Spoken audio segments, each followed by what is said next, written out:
Emily had recently started working as a nanny for the Hunter family. They lived in a large house on the outskirts of town. At first glance, their home seemed perfect, luxurious decor, cozy rooms, and modern furniture. But behind this facade of bliss lay a feeling of emptiness. Lily Hunter, the family's 7-year-old daughter, appeared to be a quiet and lonely child. She had long, blonde hair and enormous brown eyes that seemed older than her age. They often stared into the void, as if she were seeing something others couldn't. Lily seldom interacted with other children, didn't attend school, and mostly spent her time in her room. Lily's parents, Mr. and Mrs. Hunter, were always busy, working late or going on long business trips. They seemed distant from their daughter, and although they provided her with everything she needed, there was a lack of genuine care and warmth. Emily immediately sensed a certain tension between the parents and Lily. The father, Robert, hardly paid any attention to his daughter, while the mother, Margaret, was aloof, as if she kept a certain distance. Everyone in the house lived their own lives. This felt strange, especially considering that Lily was their only child. The first few days of Emily's job went by without incident. She was getting used to her new role and trying to connect with Lily, but it wasn't easy. The girl was silent, often shutting herself in her room and playing alone. Whenever Emily tried to engage her in conversation, Lily would respond with short phrases or completely ignore her. The house was always eerily quiet. One day, while Emily was tidying up Lily's toys in her room, she decided to reach out to the girl and talk to her. "Lily, don't you want to invite someone over to play? It might be fun to have friends." Lily looked up at her with her big dark eyes and slowly shook her head. "I don't need other friends," the girl said quietly, almost in a whisper. "I already have one friend. And that's enough." "Who is he? What's his name?" Emily asked. Lily answered after a long pause, looking straight at the nanny. "George." That name hung in the air, and Emily suddenly felt uneasy. She had never heard of George. There were no signs in the house that Lily had any visitors or friends. Emily tried to smile, but it felt strange. She decided to brush it off and continued cleaning. The next day, during lunch, Lily sat quietly at the table, seemingly lost in her thoughts. Emily noticed that the girl was becoming increasingly distant. She tried to bring up the subject of her friend. "Lily, what do you and George do together? How do you play?" Lily put down her fork and looked at the nanny as if she had asked a silly question. "That's our secret. He told me you shouldn't know about it." The girl began drawing something on a napkin with her fork, completely ignoring her food. "Lily, what are you drawing?" Emily asked, trying to lighten the mood. The girl looked up and said with cold calmness, "Nothing you need to know." That response was so sharp that it left Emily feeling awkward. But she was even more unsettled when she looked at the napkin. It had 2 faces scratched on it. One resembled a girl with big eyes, while the other was just a faceless silhouette. After that, Emily didn't dare to touch on the subject of George again. But the anxiety wouldn't leave her, especially after she noticed that Lily had started leaving her bedroom door ajar at night. In the evening around 10, when Lily was supposed to be going to bed, Emily heard the girl quietly talking in her room. The door was ajar, and she could see Lily sitting on the windowsill, gazing out, her slender silhouette appearing even smaller in the dim light of the room. "What did you say?" Lily whispered, as if responding to something heard from outside. Emily froze at the door, her heart racing. She decided to approach to figure things out but did so carefully so as not to scare the child. "Lily, who are you talking to?" she asked calmly, trying to hide her concern. Lily slowly turned her head and met Emily's gaze, but there was a strange seriousness in her eyes that seemed far beyond her age. "I'm talking to George. He said he'll come by soon," Lily replied, not breaking eye contact with the nanny. A chill ran down Emily's spine. She forced a smile, approached the girl, and sat next to her, trying to look out the window, but all she could see was darkness. "George? Who is that?" Emily asked again, attempting to remain calm. Lily simply nodded toward the dark yard. He's coming. I need to be ready. Emily didn't know what to do next. But she felt this was no longer just a child's imagination. Lily spoke about this to George with unsettling confidence. The next day, Lily continued to talk about her friend, but her behavior became increasingly troubling. Emily noticed that the girl was constantly drawing. Every picture depicted figures of people, but they all looked scary, dark, and empty. Who are these people, Lily? Emily asked, trying not to reveal her fear. These are Mom and Dad. George says they won't be here soon. He's going to take them away, Lily replied calmly. Emily felt a shiver run down her spine. This was no longer just a child's fantasy. She knew she had to do something about it, but she had no idea how to proceed. At night, it got even worse. Emily woke up to an indistinct sound. She thought she heard a quiet creak of the door.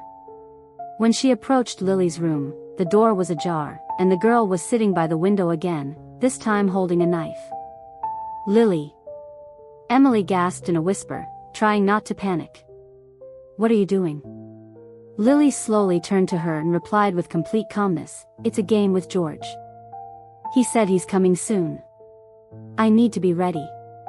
Emily approached the girl and carefully took the knife from her hands. Her heart was racing as she whispered, Ready for what, Lily? Lily looked at her with her innocent eyes. Ready for him to come inside. Emily rushed to the window to close it. In the darkness of the yard, she noticed something, a shadow. Someone was there, behind the house, moving along the edge of the garden. The next morning, Emily was extremely exhausted. She had hardly slept after spotting a shadow outside the window and seeing Lily with a knife. But today, the girl looked completely normal, like nothing disturbing had happened. Lily was playing with her dolls at the table, coloring as if her behavior was entirely ordinary. However, Emily couldn't calm down. She checked the windows and doors again, double-checked the locks, but noticed nothing suspicious. She decided to call Lily's parents, but they still didn't answer. The situation was becoming increasingly tense. Lily, what are you drawing this time? Emily asked, approaching the girl. Lily looked away from her drawing. On the paper was a picture of a house, the same one they were in.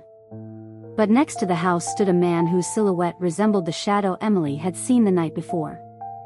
A chill of fear gripped her once more. This is our house. And this is George, Lily said calmly. He'll be coming here soon. Emily could no longer ignore the situation.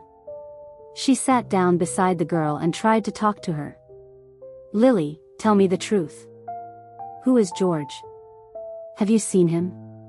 Emily tried to be gentle, though her voice trembled. Lily looked at her with her big eyes and quietly replied, George said he's my friend. But he doesn't like you, Emily. He says you're in the way. Emily momentarily lost her words. She knew this wasn't just a child's fantasy. Lily was too serious when she spoke about George. Lily, don't let anyone into the house. And even if George knocks, don't open the door, okay? Emily said, trying to stay calm. Lily nodded, but her response sounded mechanical, devoid of true understanding. After that, Emily tried to keep Lily occupied with something else, but thoughts of George wouldn't leave her. She decided to check the surveillance cameras set up around the house. And when she reviewed the footage from the previous night, her heart sank. The cameras clearly showed a figure wandering around the house, stopping by the windows and doors. After that, the mysterious figure disappeared toward the garage. Emily felt a genuine threat. She realized that Lily wasn't imagining things, someone was indeed watching them. She called the police. But when the officers arrived, they found no signs of a break-in. The house appeared safe, and they saw nothing suspicious. However, as they were leaving, one of the officers lingered by the door and said to Emily, If you see anything strange again, call immediately. This is a very odd situation. After the police left, Emily tried to stay alert, but her anxiety only grew. Night fell quickly, and the house was engulfed in silence. Lily acted calm, as usual, and went to sleep, but Emily sensed something was wrong. She was exhausted but decided to stay awake, leaving her bedroom door open to hear any sounds. Around 3 a.m, she was awakened by an unidentifiable smell. It was a sharp, chemical scent that compelled her to get out of bed immediately. She went down to the kitchen and saw that the gas stove was on. Lily stood next to it, confused and seemingly unaware of what was happening. "Lily, what are you doing?" Emily quickly turned off the stove and opened the windows to release the dangerous fumes. Lily looked at her calmly and replied with the same seriousness as before, "George said this is right. We need to prepare." Emily realized that this wasn't just a coincidence. Lily was genuinely under the influence of that man, and he was manipulating her mind. Emily felt the situation slipping out of control. She had to act immediately before something worse happened. Emily carefully led Lily back to her room, but her anxiety only grew. She felt something oppressive hovering over the house, but it was hard to rationally explain. Lily was almost asleep when Emily noticed a new drawing on the table. It depicted a man standing by the house, George. But this time, he was standing by the door of their kitchen. Emily's heart raced. She contemplated calling the girls' parents, who were now asleep in their room, but decided to check that all the doors were locked first. The silence in the house was eerie. Emily cautiously walked down the hallway and saw that the front door, which she had definitely locked, was slightly ajar. A cold wind swept into the house, lifting the curtains in the living room. She froze for a moment, trying to comprehend what she saw, but as she approached the door, she noticed a small piece of paper under it. Emily picked it up, and what she read made her heart stop. "I'm already here." A wave of anxiety washed over her even more intensely. She hurried to close the door and glanced down the corridor leading to the rooms of the parents and Lily. Everything seemed calm, but in the silence, something felt off. She sensed a presence, unseen but very real. Emily decided to check all the rooms to ensure everything was in place. First, she peeked into Lily's parents' room. They were sleeping, unaware of anything. Then she approached Lily's door and suddenly heard a faint sound, a creaking bed, as if someone was moving in the room. Opening the door, Emily stood frozen in the doorway. Lily was sitting on the windowsill, looking at her.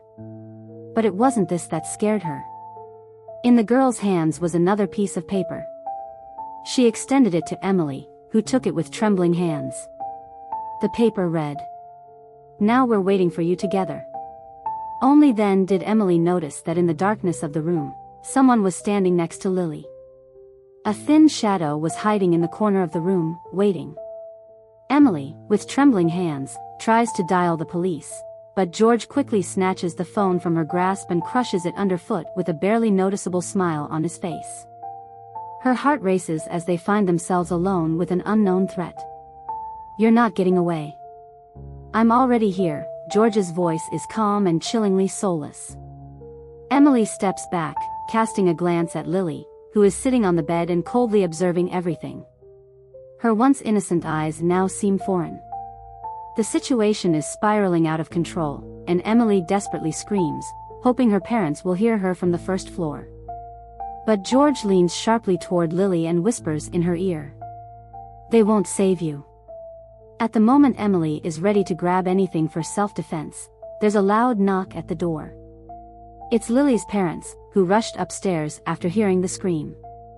The door swings open to reveal Lily's father and mother, their faces tense and terrified. "What's going on here?" the father demands, staring at George. A moment of silence hangs in the room. But it's quickly shattered by a shocking realization. Lily's mother freezes, her eyes fill with horror as she slowly utters, It's our son. George." The father stands frozen, his face going pale as if he's seen a ghost. A sense of reality shatters before their eyes. "How did you get out of the clinic?" he bursts out. The father's voice is strained, filled with deep guilt and fear. George silently smiles, his eyes glowing with dark irony, as if he knew this would be the climax. He takes a slow step back, almost casually allowing them to comprehend what's happening. "You thought you'd locked me away forever, didn't you?" he says quietly, but his words cut through the air. "I didn't disappear. I've always been here." Lily's mother clutches her chest, feeling her breath grow heavy. She steps forward, trying to say something more, but George quickly stops her. "Don't worry. I'm not going anywhere. The game has only just begun. Next time, you won't wake up." With those words, he suddenly dissolves into the darkness of the room, so fast and unexpectedly that everyone is left in a state of shock. Emily and Lily's parents stand frozen in fear and confusion. Lily's mother desperately scans the room, trying to find some clue. On the floor by the window lies a piece of paper. She picks it up, unfolds it with trembling hands, and sees just a few hastily scribbled words. "I'm already here." The parents realize they will never be safe as long as their son is somewhere nearby. After the horrific events in the town, Lily's parents decide to hire security guards and temporarily move to the old family mansion outside the city. They hope this will help them hide from the threat posed by George, who recently escaped from custody. Emily, Lily's nanny, can't shake a sense of dread. Despite the guards patrolling around the house, something in the air sends chills down her spine. At night, as darkness engulfs the house, George stealthily slips inside. He knows the layout of the rooms well, having prepared for this moment. He opens the door to Lily's room. The girl sits on her bed, waiting for him. There's no fear in her eyes, only a quiet calm. "You came," she whispers. George nods. His face is tense, his gaze focused on a single purpose: to kill her parents. Emily, suddenly sensing something is wrong, decides to check on Lily. Approaching the door to her room, she freezes in horror at the sight of George holding the girl by the hand. A knife glimmers in his grip. "Lily," she screams, rushing forward, but George just turns and sharply points the knife at Emily. "Don't come any closer, or she dies," he shouts, looking every bit the psychopath. Lily only silently observes the scene, showing no sign of fear. It seems she has accepted her fate. Just as Emily is about to say something, a sharp blow to the back of her head cuts off her thoughts. She collapses to the floor, consciousness slipping away, and the last thing she sees is George's shadow. George heads upstairs. He goes to Lily's parents' bedroom, where they are waiting for help from the guards. But the guards, it turns out, are completely oblivious. George sneaks up on them, moving silently like a shadow. The animalistic grin on his face says it all: he's not going to stop. In the bedroom, he ruthlessly dispatches Lily's parents. Their screams echo for a few seconds before everything falls silent. The echoes of their death reverberate through the house, and George stands over their bodies, breathing heavily. Meanwhile, Lily quietly watches from the shadows. "Sorry, little one," George says, raising the knife, "but things didn't go as I planned. I didn't want you to see all this." The girl, who has been silent the whole time, approaches him and calmly hands him a glass of water. "Drink. You must be tired." When Emily comes to, everything around her is blurry. She feels a painful pulsing in her head.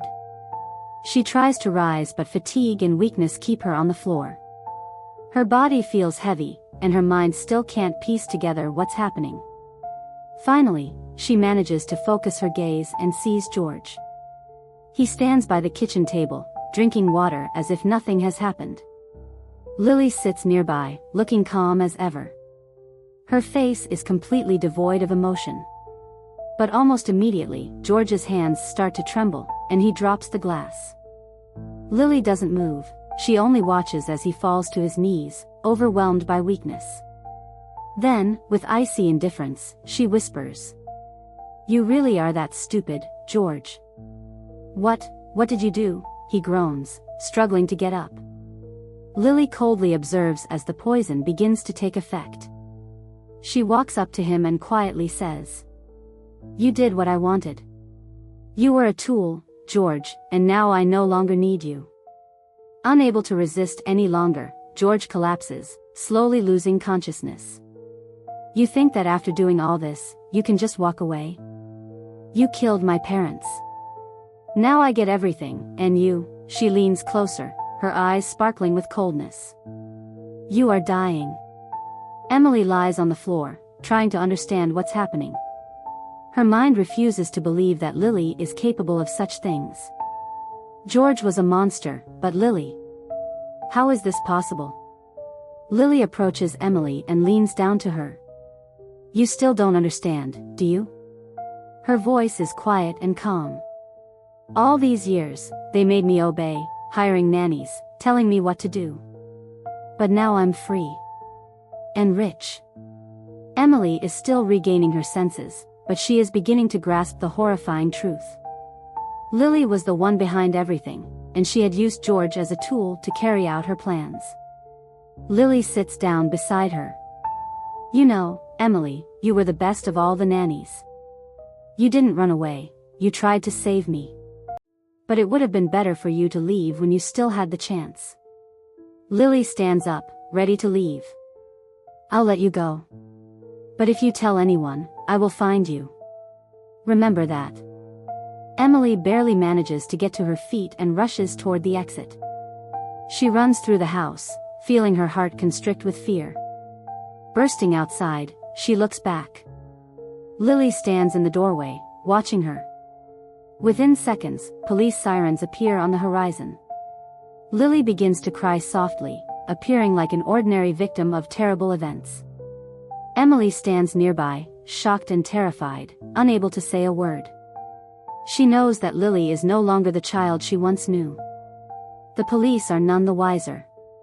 They lead out Lily, who looks innocent and devastated. Lily's last glance at Emily was a brief smile, soft yet unsettling, just before the officers wrapped the little girl in a blanket and handed her a cup of fragrant tea. Don't forget to subscribe to my channel. Write in the comments how you like my story and be sure to like it. And remember, little kids are not always as cute as they seem.